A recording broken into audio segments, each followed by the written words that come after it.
A Charming Woman by Jerome K. Jerome. A Charming Woman. Not the Mr. Blank, really? In her deep brown eyes there lurked pleased surprise, struggling with wonder. She looked from myself to the friend who had introduced us with a bewitching smile of incredulity tempered by hope. He assured her, adding laughingly, "The only genuine and original," and left us. "I've always thought of you as a staid, middle-aged man," she said, with a delicious little laugh, and then added in low, soft tones, "I'm so very pleased to meet you, really." The words were conventional, but her voice crept round one like a warm caress. "Come and talk to me," she said, seating herself upon a small settee and making room for me. I sat down awkwardly beside her, my head buzzing just a little, as with one glass too many of champagne. I was in my literary childhood. One small book and a few essays and criticisms scattered through various obscure periodicals had been as yet my only contributions to current literature. The sudden discovery that I was the Mr. Anybody, and that charming women thought of me, and were delighted to meet me, was a brain-disturbing thought. "And it was really you who wrote that clever book," she continued, "and all those brilliant things in the magazines and journals? Oh, it must be delightful to be clever." She gave breath to a little sigh of vain regret that went to my heart. To console her, I commenced a labored compliment, but she stopped me with her fan. On after reflection, I was glad she had.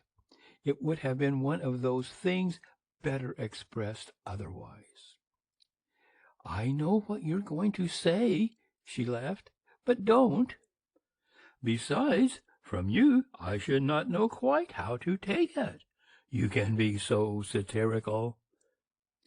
I tried to look as though I could be, but in her case would not. She let her ungloved hand rest for an instant upon mine.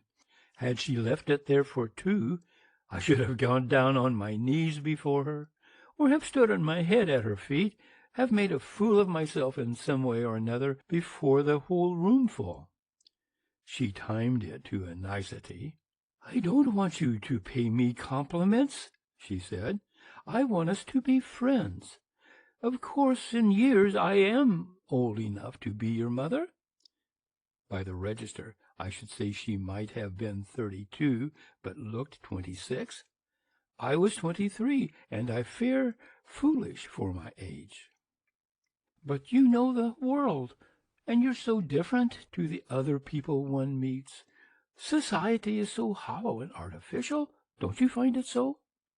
You don't know how I long sometimes to get away from it, to know someone to whom I can show my real self, who would understand me. You'll come and see me sometimes. I'm always at home on Wednesdays, and let me talk to you, won't you? And you must tell me all your clever thoughts." It occurred to me that maybe she would like to hear a few of them there and then, but before I had got well started, a hollow society man came up and suggested supper, and she was compelled to leave me. As she disappeared, however, in the throng, she looked back over her shoulder with a glance half pathetic, half comic, that I understood. It said, "Pity me, I've got to be bored by this vapid, shallow creature." And I did. I sought her through all the rooms before I went. I wished to reassure her of my sympathy and support. I learned, however, from the butler that she had left early, in company with the hollow society man. A fortnight later I ran against a young literary friend in Regent Street, and we lunched together at the Monaco. "I met such a charming woman last night," he said, "a Mrs. Clifton Courtenay, a delightful woman." "Oh, do you know her?" I exclaimed. "Oh, we are very old friends. She's always wanting me to go and see her. I really must." "Oh, I didn't know you knew her," he answered. Somehow, the fact of my knowing her seemed to lessen her importance in his eyes. But soon he recovered his enthusiasm for her. "A wonderfully clever woman," he continued. "I'm afraid I disappointed her a little, though." He said this, however, with a laugh that contradicted his words. She would not believe I was the Mr. Smith. She imagined from my book that I was quite an old man. I could see nothing in my friend's book myself to suggest that the author was, of necessity, anything over 18. The mistake appeared to me to display want of acumen, but it had evidently pleased him greatly. "I feel quite sorry for her," he went on, "chained to that bloodless artificial society in which she lives. You can't tell," she said to me, "how I long to meet someone to whom I could show my real self, who would understand me. I'm going to see her on Wednesday." I went with him. My conversation with her was not as confidential as I had anticipated, owing to there being some 80 other people present in a room intended for the accommodation of 8.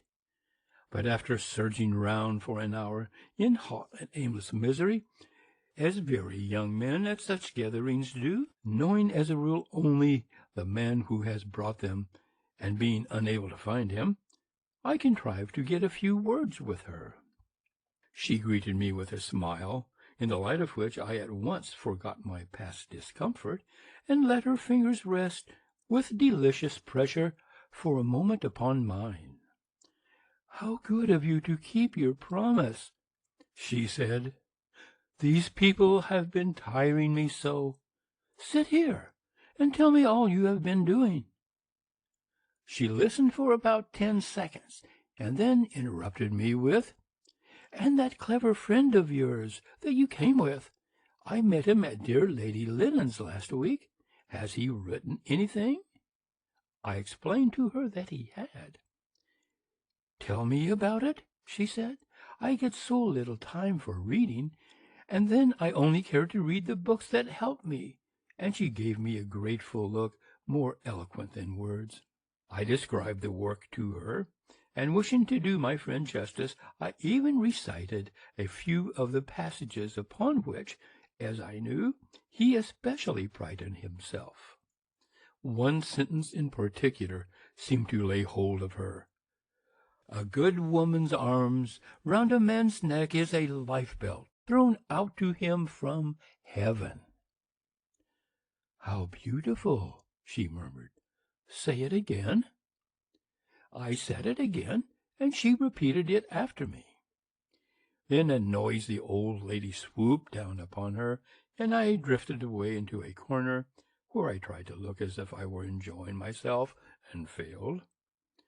Later on, feeling it time to go, I sought my friend, and found him talking to her in a corner.